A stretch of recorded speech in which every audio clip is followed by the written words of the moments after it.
أعوذ بالله من الشيطان الرجيم.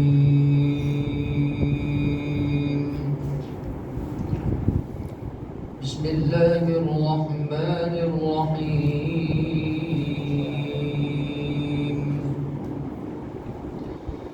وجعلنا الليل والنهار آيتين فمحونا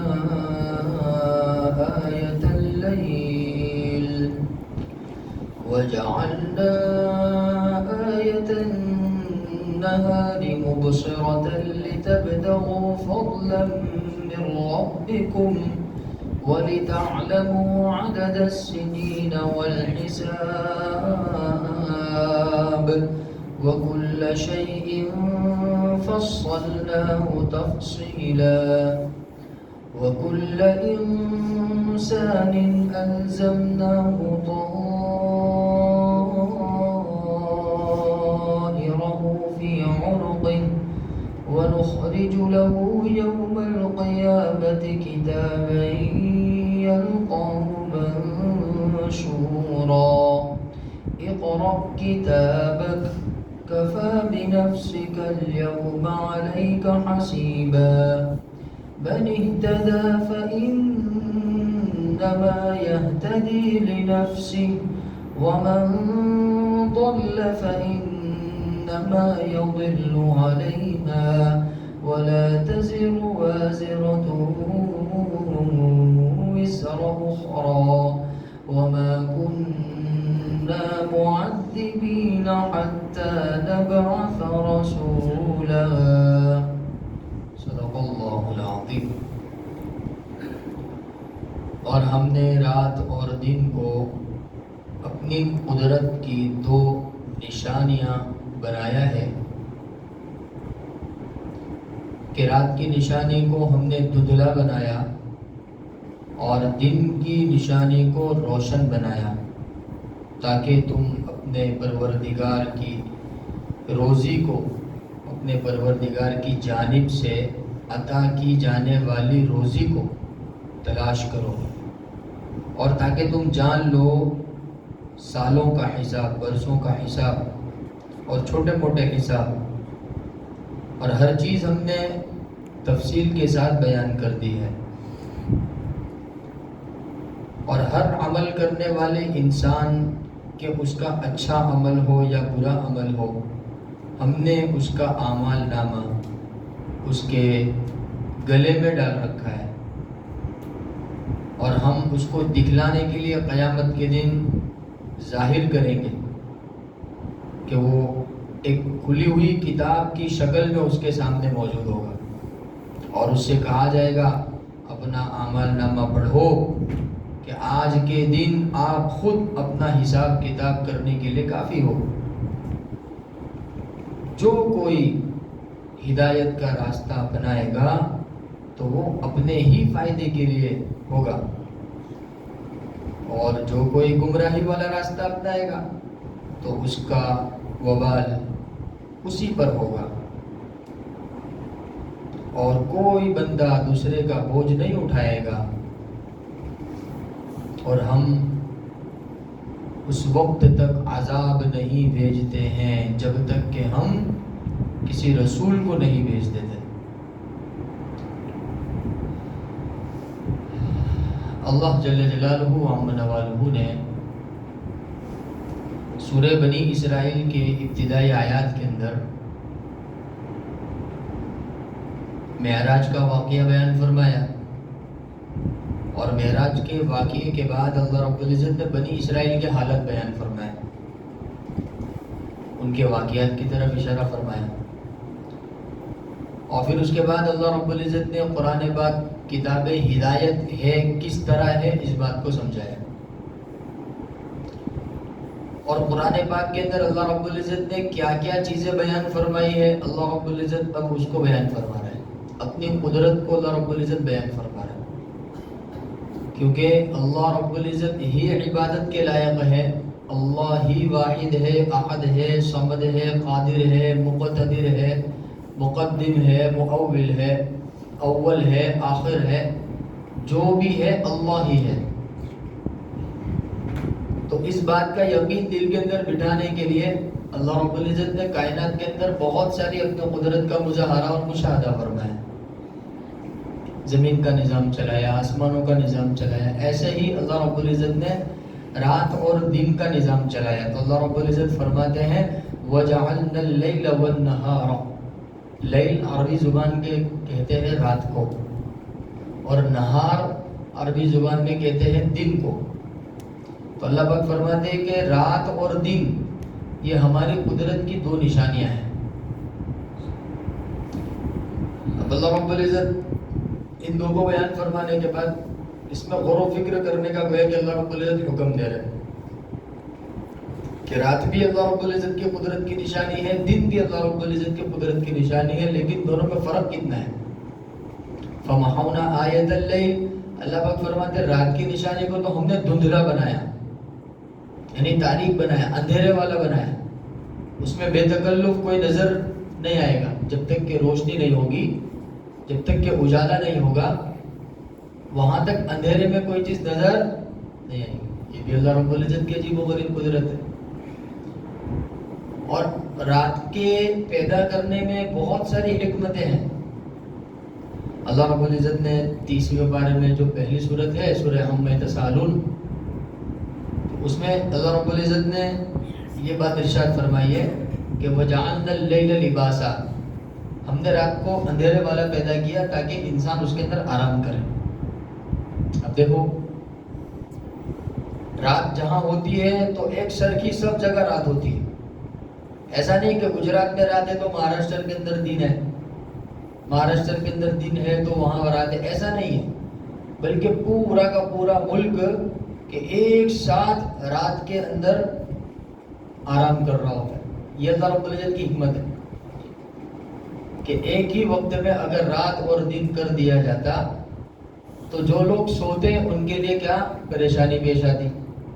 اللہ رب العزت کا نظام کتنا بہترین نظام ہے کہ جن کو سونے کا تقاضا ہے وہ سو جائیں گے، دوسری جگہ دن ہوگا ایک ہی علاقے میں تو پھر وہ کچ بچ ہو جائے گی، شور شرابہ ہو جائے گا. تو اللہ کا یہ نظام ہے کہ رات کو اللہ رب العزت لاتا ہے تو پھر پوری بستی، پورا علاقہ، پورا صوبہ، پورا ملک کہ وہ کیسا چھا جاتا ہے اس کے اوپر؟ اندھیرا چھا جاتا ہے. بالکل کہ سورج غروب ہوا اب اندھیرا ہو گیا. اب کیا ہوا کہ اب زندگی کی ضروریات سے فارغ ہو کر اب آرام کا وقت ہو گیا کہ اب کیا کرنا ہے کہ آرام کرنا ہے. وَجَعَلْنَا اللَّيْلَ لِبَاسًا کہ اللہ رب العزت نے رات کو آرام کے لیے بنایا. اور وَجَعَلْنَا النَّهَارَ مَعَاشًا، اور دن کو اللہ رب العزت نے کمائی کے لیے بنایا، روزی کمانے کے لیے. اللہ پاک نے یہاں پہ بھی ارشاد فرمایا کہ رات کو ہم نے دھندلا بنایا اور دن کو ہم نے روشن بنایا. وَجَعَلْنَا آیَةَ النَّهَارِ، دن کی جو نشانی ہے مُبْصِرَةً، اللہ پاک فرماتے ہیں ہم نے اس کو اجالے والا بنایا، روشنی والا بنایا. کیوں؟ لِتَبْتَغُوا فَضْلًا مِّن رَبِّكُمْ، تاکہ تم اپنے پروردگار کی جانب سے جو روزی تم کو مقدر میں لکھی جا چکی ہے تم اس کو کیا کرو؟ تلاش کرو. تو دن کو اللہ رب العزت نے کس کے لیے بنایا ہے؟ روزی کمانے کے لیے بنایا ہے. اب ہمارا معاملہ الٹا ہوتا جا رہا ہے نا. رات کو اللہ رب العزت نے آرام کے لیے بنایا ہے، دن کو اللہ رب العزت نے روزی کمانے کے لیے بنایا ہے، دوسرے کام کاج کے لیے بنایا ہے. اور یہ رات دن کا نظام اللہ رب العزت نے چلایا ہے. لیکن اب ہمارے احمد آباد میں کیا ہو گیا، تقریباً ایسا ماحول ہوتا جا رہا ہے کہ اب رات کو کیا کھانے پینے کی لاڑیاں اور کھانے پینے کے جو مطاعم ہوتے ہیں، وہ ہوٹل وغیرہ ہوتے ہیں، وہ کہتے ہیں کہ 2-3 بجے تک کھلے رہتے ہیں. اور وہ بندہ بیچارہ پوری رات محنت کر کے تو پھر صبح کی نماز تو اس کو ملے گی نہیں نا، وہ تھک جائے گا. 4 بجے کیا ہو جائے گا، پھر 4 بجتے حضرت والوں کو تھکان آ جائے گی، پھر حضرت سو جائیں گے.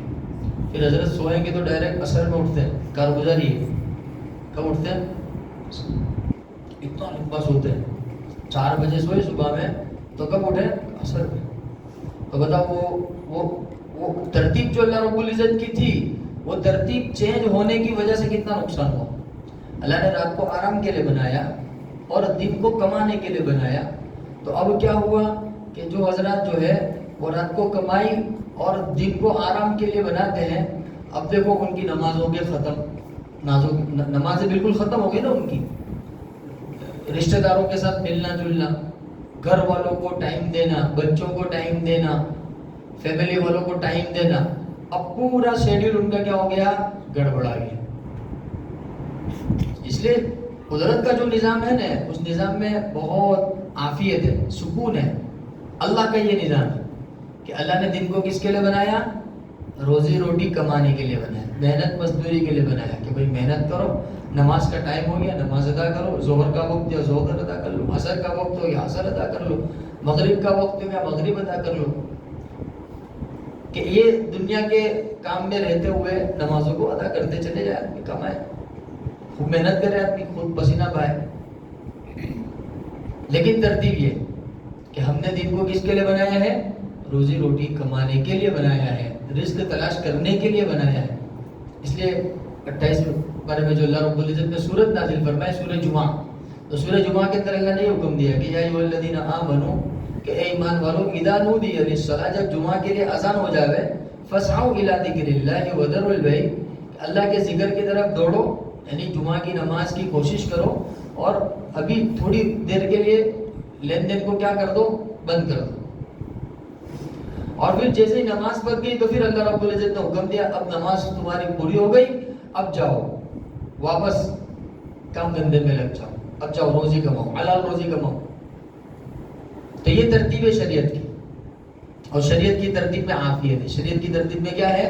عافیت ہے۔ اب بظاہر ایسا لگتا ہے کہ یار رات میں کمائی اچھی ہو جاتی ہے، جیسے عام طور پر ہوٹل والے حضرات، اب وہ اتوار کی رات جو ہوتی ہے ہمارے یہاں، وہ تو چاند رات سے بھی زیادہ روشن ہو جاتی ہے ہمارے یہاں، اتوار کی جو رات ہوتی ہے اور سنیچر کی رات، یہ دو راتیں تو ہمارے یہاں بہت زیادہ ہنگامہ ہوتا ہے، بہت زیادہ نوجوان بھی بالکل وہ رہتے ہیں، اور جو شادی شدہ حضرات رہتے ہیں وہ بھی بالکل ان کے اندر کی جو فلم ہوتی ہے کہ بس وہ پورے ہفتے انتظار ہوتا ہے کہ سنیچر کب آئے گا، اتوار کب آئے گا، اور پھر وہ پوری رات اللہ رب العزت نے جس کو آرام کے لیے بنایا تھا، اب وہ پوری رات کیا گشت پہ گشت ہو رہے ہیں، چکر لگائے جا رہے ہیں، کبھی یہاں جا رہے ہیں، کبھی وہاں جا رہے ہیں، کبھی یہ ہوٹل پہ، کبھی کھیڑا گیا میں کھیڑا ہے، پھر گاندھی نگر ہے، پھر پتہ نہیں کہاں کہاں۔ تو یہ جو اللہ رب العزت نے یہاں جو بیان فرمایا ہے، اللہ کا جو ضابطہ ہے وہ یہ ہے کہ ہم نے بھائی رات کو آرام کے لیے بنایا ہے اور دن کو روشن بنایا ہے، لِتَبْتَغُوا فَضْلًا مِّن رَبِّكُمْ، تاکہ تمہارے پروردگار کی جانب سے جو روزی تمہارے مقدر میں لکھی جا چکی ہے تم اس کو کیا کرو؟ تلاش کرو۔ کیونکہ جب تک آدمی کوشش نہیں کرتا وہاں تک اس کو ملتا بھی نہیں ہے، یہ بھی طے شدہ بات ہے۔ صرف اتنا کہہ دینے سے کافی نہیں ہوگا کہ بھائی تقدیر میں جو ہوگا وہ مل کے رہے گا، تو لہٰذا بھائی اپنے گھر میں پڑے رہو، سوئے رہو، سستی کرتے رہو۔ وہ کہتے ہیں نا بعض لوگ کہ تقدیر کا لکھا کہیں نہیں جائے گا، یہ کہنے سے کام نہیں چلے گا، اسباب اختیار کرنے پڑیں گے۔ ہمارے نبی نے اسباب اختیار کیے، ہمارے نبی نے کیا کیے؟ اسباب۔ یہ اللہ رب العزت اسی طرف اشارہ کر رہا ہے، لِتَبْتَغُوا فَضْلًا مِّن رَبِّكُمْ، تاکہ تم کاہلوں کی طرح گھر میں پڑے مت رہو، جاؤ اللہ کا رزق تلاش کرو۔ اللہ کے نبی صلی اللہ علیہ وسلم کی تاریخ میں، اللہ کے نبی صلی اللہ علیہ وسلم کی سیرت میں یہ بات ملتی ہے کہ اللہ کے نبی صلی اللہ علیہ وسلم خود بکریاں چراتے تھے، اور بکریاں چرانے کی اجرت ملتی تھی اللہ کے نبی صلی اللہ علیہ وسلم کو، اس کا معاوضہ ملتا تھا، قیرات کی شکل میں ملتا تھا، چاندی کا سکہ ہوتا تھا، قیرات، مدینے کے اندر ایک سکہ چلتا تھا، وہ اللہ کے نبی صلی اللہ علیہ وسلم کی کمائی ہوتی تھی، وہ محنت کی کمائی۔ اور اللہ کے نبی صلی اللہ علیہ وسلم خود تجارت کرتے تھے، مکہ کا سامان لے کر کے ملک شام جس کو آج سیریا کہتے ہیں وہاں جاتے، اور وہاں مکہ کا سامان فروخت کر کے پھر وہاں سے دوسرا سامان خرید کر مکہ لاتے، جس کو آج کے زمانے میں ہم امپورٹ ایکسپورٹ کہتے ہیں نا۔ ہمارے نبی صلی اللہ علیہ وسلم کی یہ بھی تجارت تھی کہ مکہ کا ساز و سامان ملک شام لے جاتے، وہاں بیچ دیتے، پھر وہاں کا ساز و سامان یہاں لاتے، بازار اوکاز وغیرہ میں یہاں بیچتے۔ تو یہ دین اللہ رب العزت نے یہ محنت کے لیے بنایا ہے۔ اب دن کے اندر سوئے پڑے رہیں گے، اور دن کے ابتدائی حصے میں تو اللہ کی جانب سے فیصلے نازل ہوتے ہیں، فرشتوں کی تبدیلی ہوتی ہے، سورج نکلنے کا وقت ہوتا ہے، وہ برکت کا وقت ہوتا ہے، وہ رحمت کا وقت ہوتا ہے، اس وقت اللہ بندوں کی طرف متوجہ ہوتا ہے، اور اس وقت ہم سوئے پڑے رہتے ہیں۔ بتاؤ، اور پھر کیا ہوتا ہے مسئلہ؟ اب چونکہ اللہ رب العزت کی ترتیب میں گڑبڑی ہو گئی نا، تو اب کیا ہوتا ہے، آدمی کے اوپر تھوڑے حالات آتے ہیں، پھر آدمی کیا کرتا ہے، پھر فلاں مول صاحب کے پاس بھاگتا ہے، فلاں کہ اتنی محنت کرتا ہوں، برکت اتنی دکھتی ہے، اتنا سارا گلہ آتا ہے، جاتا کہیں پتہ ہی نہیں ہے۔ تو وجہ اس کی یہ ہے کہ جس طریقے سے وہ آیا ہے اسی طریقے سے وہ چلا جاتا ہے، کہ بے برکتی والے راستے سے آیا تھا لہذا بے برکتی والے راستے سے وہ کیا ہو گیا؟ چلا گیا. اگر برکت والے راستے سے آتا، شریعت والے راستے سے آتا، رحمت والے راستے سے آتا، تو اس میں کیا ہوتی؟ برکت ہوتی، اس میں عافیت ہوتی، اس میں سکون ہوتا، اس میں اطمینان ہوتا. تو بہت سارے حضراتوں کو جو شکایت رہتی ہے نا روزی روٹی کی یا کاروبار کی یا دھندے کی، ان کو اس کے اوپر غور و فکر کرنا چاہیے کہ جو طریقہ اس نے روزی روٹی کا اختیار کیا ہے وہ شریعت کے مطابق ہے یا اس سے ہٹ کر ہے. قانون فطرت، قانون شریعت، یہ اس کا بہت لحاظ رکھا جانا چاہیے. تو اللہ رب العزت نے وہی فرمایا کہ فَمَحَوْنَا آیَةَ اللَّيْلِ، رات کی نشانی کو تو ہم نے دھندلا بنایا. اب دھندلا بنایا تو اس کو کیا کرنا چاہیے؟ آرام کر لینا چاہیے نا. اب تو ہمارے پہلے زمانے میں تو چلو کم سے کم لالٹین لے کر لوگ نکلتے تھے نا، وہ موم پھلی بیچنے نکلتے تھے. بچپن میں ہم دیکھتے تھے تو وہ دیا بتی لے کے بڑی مشکل سے نکلتے تھے اور فٹافٹ گھر پہنچ جاتے تھے کہ بھائی 12 بج گئے، 11 بج گئے، ٹھنڈی کی رات ہے، جلدی سو جاؤ. تو چاروں طرف کیا ہوتا تھا؟ بالکل سناٹا ہوتا تھا، ایک ساتھ سب آرام کر رہے ہیں. پھر صبح کی نماز میں جلدی اٹھ جاتے تھے. اب کیا ہو گیا؟ اب وہ LED آ گئی نا، بیٹری والی لائٹ آ گئی. اب چاروں طرف وہی چل رہی ہے. اب کیا ہے کہ چوراہوں پر، گلیوں میں، کوچوں میں، محلوں میں. اور پھر یہ لاک ڈاؤن کیا ہے؟ لاک ڈاؤن کے بعد سے تو لوگ رات کو سونا ہی بھول گئے. کیونکہ لاک ڈاؤن میں ہوتا کیا تھا؟ پورے دن پڑے رہتے تھے، پوری رات کیا کرتے تھے؟ بھونک مار دیتے تھے، کبھی یہ محلے میں، کبھی وہ محلے میں. اب وہ جو چیپ پھیلا ہے لاک ڈاؤن والا، وہ ابھی تک چل رہا ہے. اب کیا ہو گیا کہ لاک ڈاؤن کے زمانے میں جنہوں نے محلوں کے اندر دکانیں چالو رکھی تھی وہ اب چالو کے چالو ہی ہے، وہ بند اتنی ہوئی اب تک. وہ اب بعض دکانیں تو ایسے کوئی بند ہوئی نہیں ہے، وہ 24 کلاک چالو رہتی ہے. دن میں کوئی اور ہے، رات میں کوئی اور ہے، 24 کلاک دکان چالو ہے. بتاؤ، تعجب کی بات نہیں ہے؟ اس کی شٹل نیچے اتنی اتری ہے.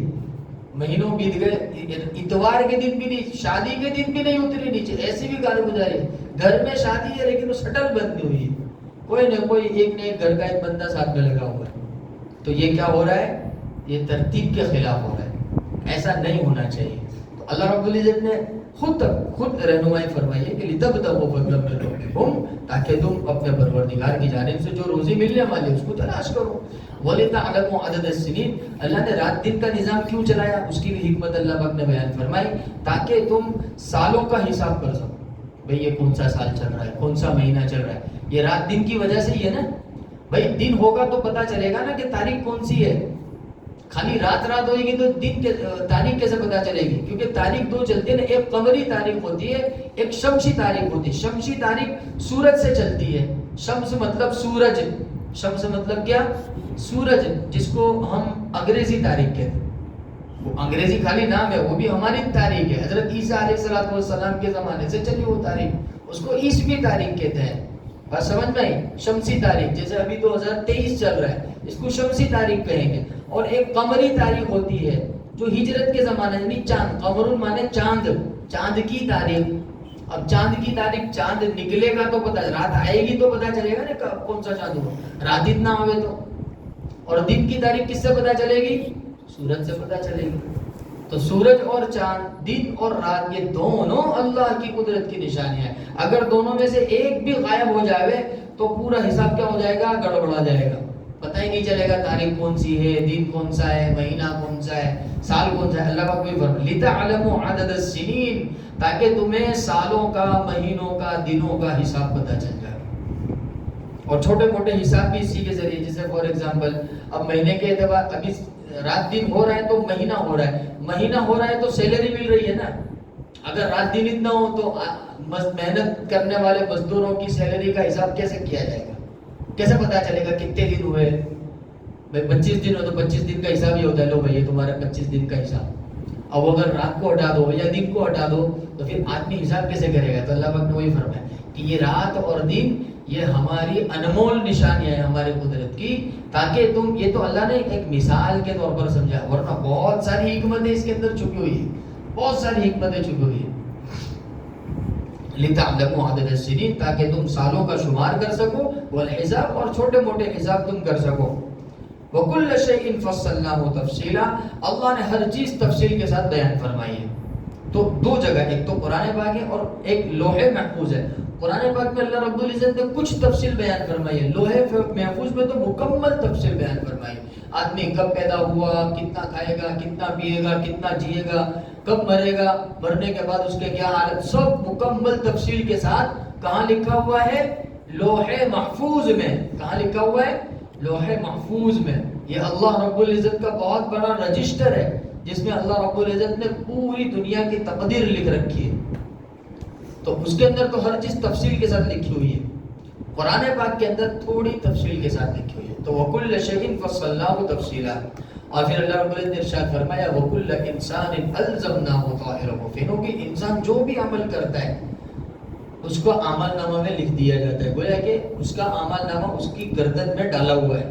وہ اچھا عمل کرے گا تو بھی اس میں نوٹ ہو رہا ہے, وہ برا عمل کرے گا تو بھی اس کے اندر کیا ہو رہا ہے, وہ کیا بول رہا ہے, کیا کھا رہا ہے, کہاں جا رہا ہے, کیا چل رہا ہے, سب اس کے اندر نوٹ کیا جا رہا ہے. وَكُلَّ إِنسَانٍ أَلْزَمْنَاهُ ہم نے اس کے اوپر لازم کر دیا طَائِرَهُ فِي عُنُقِهِ, ایک ہار بنا کر ہم نے اس کے گلے میں ڈال دیا. اب جب میدان محشر قائم ہوگا تو اللہ پاک فرماتے وَنُخْرِجُ لَهُ يَوْمَ الْقِيَامَةِ, اور قیامت کے دن جو ہے سب جمع ہوں گے تو سب کو ان کا اعمال نامہ ان کے سامنے پیش کر دیا جائے. کتابیں یلقاہ منشورہ, کھلی ہوئی کتاب کی طرح. اور اسے کہا جائے گا کہ اقرأ کتابک, لیجئے پڑھیے. کیا کریے؟ پڑھیے. وہ کوئی مجرم آدمی ہوتا ہے نا, مجرم جس نے جرم کیا ہوتا ہے نا, اور جس کا جرم عدالت میں ثابت ہو جاتا ہے تو عدالت کی طرف سے اس کے جرم کا جو گناہ ہوتا ہے نا وہ سلیٹ کے اوپر لکھ کر کے اس کے گلے میں ڈالا جاتا ہے. یہ حکومتوں کا ضابطہ ہے. یہ حکومتوں کا کیا ہے؟ ضابطہ ہے کہ وہ کوئی گناہ کرتا ہے, یا دنیا کی حکومتوں کی بات کر رہا ہوں, تو وہ بھی کیا کرتے ہیں سلیٹ کے اندر لکھ کر کے کہ اس کے اوپر کون سی دھارا لگی ہے, کون سی دفعہ لگی ہے, یہ کون سے جرم میں جیل میں جا رہا ہے, اس کے گردن میں ڈال کر کے اس کے فوٹو وغیرہ کھینچے جاتے ہیں, اس کو شائع کیا جاتا ہے کہ بھائی اس کو یہ جرم ہوا ہے, اس کو یہ سزا لگی, یہ دفعہ لگی. تو وَكُلَّ انسان یہ یہیں سے لیا انہوں نے, وَكُلَّ إِنسَانٍ أَلْزَمْنَاهُ طَائِرَهُ فِي عُنُقِهِ. اور وَنُخْرِجُ لَهُ يَوْمَ الْقِيَامَةِ, قیامت کے دن اس کا عمل نامہ کتاب یلقاہ منشورا, ایک کھلی ہوئی کتاب کی طرح سامنے پیش کیا جائے. اور اس سے کہا جائے گا کہ اقرأ کتابک, اپنا عمل نامہ پڑھو. کفا بنفسک اليوم علیک حسیبا, آج تو آپ ہی اپنا عمل نامہ پڑھنے کے لیے کافی ہو, تم خود غور و فکر کر لو کہ تمہارے عمل اچھے ہیں یا برے ہیں, اور اس کے حساب سے تم سوچ لو کہ تمہارا حشر کیا ہوگا, کہ تم اچھے لوگوں میں ہو یا برے لوگوں میں. تو اللہ رب العزت نے گویا کہ ایک اشارہ کر دیا کہ کفا بنفسک اليوم علیک حسیبا, کہ اب تو حساب کتاب کے لیے تمہارا حساب کتاب خود کافی ہے. اس لیے ایک روایت میں نے اس موقع پر راوی فرماتے اللہ کے نبی صلی اللہ علیہ وسلم کی حدیث ہے, اللہ کے نبی صلی اللہ علیہ وسلم نے فرمایا کہ قیامت کے دن میدان محشر میں بہت سارے ایمان والوں کا اعمال نامہ ان کے ہاتھ میں, ایمان والوں کا اعمال نامہ ان کے ہاتھ میں دیا جائے گا, انسانوں کا اعمال نامہ ان کے ہاتھ میں دیا جائے گا. تو ایک بندہ اللہ رب العزت اس کا عمل نامہ اس کو دیں گے, اس کا عمل نامہ اس کے سامنے کھولا جائے گا تو وہ دیکھے گا کہ بہت ساری نیکیاں جو اس نے دنیا کے اندر کی تھی وہ اس کے اندر لکھی ہوئی نہیں ہے. تو وہ اللہ رب العزت سے کہے گا کہ رب ذوالجلال میں نے فلاں نیک عمل کیا تھا, فلاں کام کیا تھا, وہ تو اس میں لکھا ہوا نہیں ہے. اللہ رب العزت فرمائیں گے کہ وہ ہم نے مٹا دیا کیونکہ تم غیبت کیا کرتے تھے. کیا کرتے تھے تم؟ غیبت کی وجہ سے کیا کر دیا؟ تمہارے نیک عمل کو مٹا دیا گیا. اتنی خطرناک بیماری ہے یہ غیبت کی بیماری. کیا ہے؟ اور یہ غیبت کی بیماری عام بھی اسی وجہ سے ہوئی ہے. اور رات کو دن بنانے کی ہم نے جو کوشش کی ہے نا, یہ غیبت کی بیماری رات میں زیادہ چلتی ہے نا. بھائی سب رات میں ہی جمع ہوتے ہیں نا, کیونکہ 10 بجے تک تو حضرت کہاں سے تشریف لاتے, دکان سے تشریف لاتے, یا کارخانے سے تشریف لاتے, یا آفس سے تھکا کر آتے حضرت. پھر اس کے بعد تھوڑا ہاتھ منہ دھوتے, نہاتے, غسل کر کے فارغ ہوتے, 11 بج جاتے. ٹھیک ہے, 11 بجے کے بعد حضرت تھوڑا کھانا تناول فرماتے.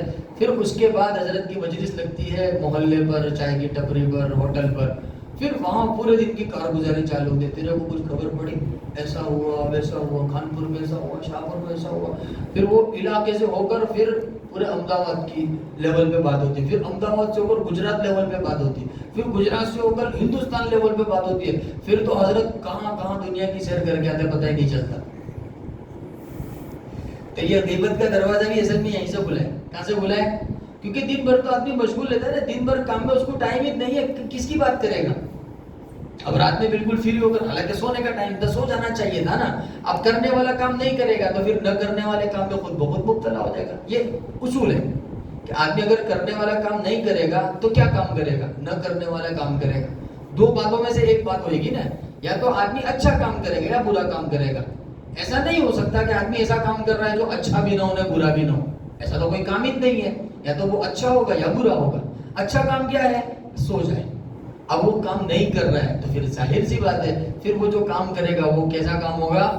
وہ ایسا خطرناک برا کام ہوگا۔ اب وہ اسے غیبت وجود میں آ رہی ہے۔ تو اس موقع پر وہ روایت نقل کی گئی ہے، اصفہانی نے نقل کی ہے وہ روایت، کہ اللہ کے نبی صلی اللہ علیہ وسلم نے فرمایا کہ قیامت کے دن جب وہ اپنا اعمال نامہ دیکھے گا، جو بہت ساری نیکیاں نہیں ہیں، ظہر کی نماز پڑھی تھی، عصر پڑھی تھی، مغرب پڑھی تھی، عشاء پڑھی تھی، کہ یہ سب کہاں ہیں؟ اللہ پاک فرمائیں گے کہ وہ تم نے غیبتیں کی تھی نا، کہ وہ سب کیا ہو گیا؟ تمہارا عمل نامے میں سے مٹا دیا گیا۔ اللہ ہماری حفاظت فرمائے۔ تو پھر اللہ پاک نے فرمایا من اہتدی فانما یہتدی لنفسہ، جو بھی ہدایت والا راستہ اپنائے گا وہ اپنے لیے ہے، ومن ضل فانما یضل علیہا، اور جو بھی گمراہی والا راستہ اپنائے گا اس کا وبال اسی کے اوپر ہوگا۔ لا تزر وازرۃ وزر اخرى، کوئی کسی کا بوجھ نہیں اٹھائے گا کہ گناہ انہوں نے کیا تو سزا ان کو ملے، ایسا نہیں ہوتا۔ باپ نے گناہ کیا تو بیٹے کو سزا نہیں ملے گی۔ اس لیے کتابوں میں لکھی ہے یہ بات کہ اگر ماں باپ کافر ہے اور اس کا بچہ نابالغ ہے، نابالغی کے اندر اس کا انتقال ہو گیا، تو قیامت کے دن اس پر عذاب نہیں ہوگا۔ کیوں؟ کیونکہ وہ مکلف نہیں تھا نا، بالغ ہونے سے پہلے اس کا انتقال ہو گیا نا۔ تو پتا چلا کہ اللہ رب العزت کے یہاں جب تک کہ جرم اس کے خود کی طرف ثابت نہیں ہو جاتا ہے، وہاں تک اللہ رب العزت کی طرف سے پکڑ بھی نہیں آتی ہے۔ پھر اللہ رب العزت نے ایک ضابطہ بیان فرمایا اور پھر فرمایا وَمَا كُنَّا مُعَذِّبِينَ حَتَّىٰ نَبْعَثَ رَسُولًا، ہم کسی بھی قوم اور کسی بستی پر اس وقت تک عذاب نہیں بھیجتے جب تک کہ ان کو سمجھانے کے لیے کسی نبی کو نہیں بھیج دیتے۔ ہاں نبی آتے ہیں، ان کو سمجھاتے ہیں، پھر سمجھاتے ہیں، پھر سمجھاتے ہیں، ہر بار سمجھاتے ہیں، بار بار سمجھاتے ہیں، پھر جب وہ نہیں سمجھتے پھر وہ ہٹ درمی پر اتر آتے، پھر اللہ رب العزت کی جانب سے آ جاتا ہے۔ ایسا نہیں کہ ڈائریکٹ اللہ کی جانب سے عذاب ہو گیا، ایسا نہیں ہے۔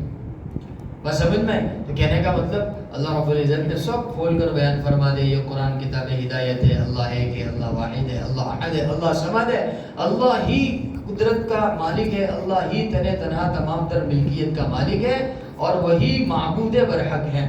اس بات کو سمجھنے کے لیے اللہ رب العزت نے قرآن پاک نازل فرمایا، یہ اصول و ضوابط بیان فرمایا۔ اللہ کرے ہمیں بات سمجھ میں آ جاوے اور اللہ رب العزت کی قدرت میں غور و فکر کر کے ہم بھی اپنے ایمانوں کو تازہ کرنے والے بن جاوے اور اعمال میں لگنے والے بن جاوے۔